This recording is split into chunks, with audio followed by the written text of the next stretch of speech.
So what is up guys, this is me Ron XTV and welcome back to my channel. So for today's video nga ay maaga na gising ko ng sasamahan ko ang aking konsyal ko ng duty ko ngayong araw. Sumama na lang din ako, wala mo siya itong gagawin. Yan, nagdasan na nga ako.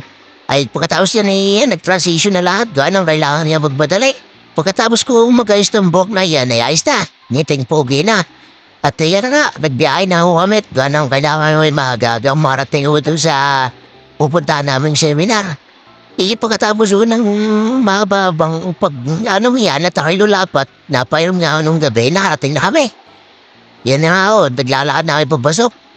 Maya-maya nagpaalam ako sa aking kasama at sabi ko maglalakad muna ako ng counter para mahulasan at talaga yung overpat na painom ako nung gabi sa gano'ng birthday ko ng aking pinsan. Di ako, nakatakong lakad, para ako mahulasan ng kaunti, pawisan. Ang hirap ba naman at sato sa ulo.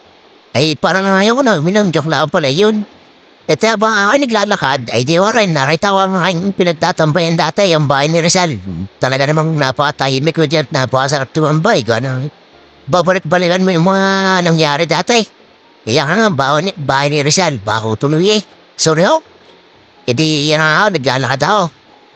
Yan ang bahay ni Rizal na ho yan, talagang pag wala ako kaming klase dati sa kaladian mong nag-aaral pa ako sa kalambay, yan ang natambay.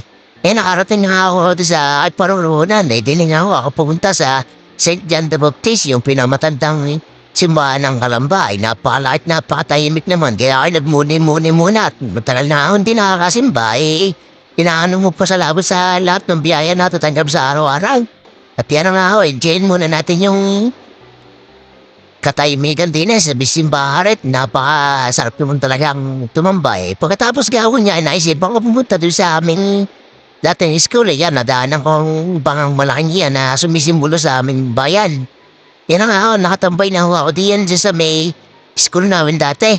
At talaga nakakabis din naman. Pagkatapos niyan, naisipan ko magbuhot, ako'y nauuhaw. Tsaka pang paano din ako nang papawala ng Uber.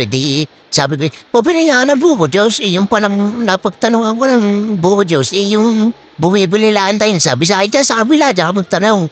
Sabi ko, pabili nga ng buko Diyos, magkano? Sabi sa akin, may 15, may 20. Ano gawin iyo? Sabi ko, yung 20 na ako para malaki.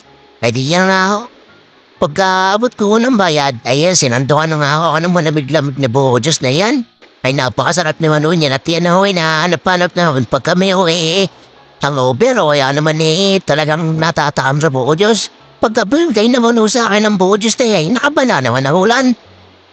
Tambay muna ako din sa mitindahan ng manok. Habang nagbubuko Diyos yan, binagmamasdan ko ang ulan. Pabalik na ako ng seminar, hindi makapunta doon ng mabilis. Paudot Diyos niya ang ulan. Pakahirap talaga maggala minsan ng naulan talaga. Kailangan mainit. Yan, nakabalik na ako dyan sa seminar na yan at kailangan niya at marami din na matututunan niyan. Mahaba-haba din mo naging discussion na arat kaya yan, di ko na nabidyoan. Kaya arat video rin pauwi na ako kami, may nihintay na lang kami ng konsyeldo yan. Tsaka si Ate Malot, galing mo kami sa sityon, may nihintay lang ako. Sabi ko, duting kayo, mapapasama kayo sa YouTube. Yan, habang nasa unahan mo kami, ako'y naghihintay, hindi ko na rin nabidyoan ng pag-uwi. Ako'y pagod na kadilap, ako'y pinahanang sa pagdadrive. Pagka uwi, natulog lang ako ng konti emergency naman mga anak ang kabarangay namin, kailangan na namin siguro sa ospital. Hindi ko na nabidyoan lahat. Kaya hanggang din na lang ako, salamat sa pagsama. This is not Ryan. Peace out.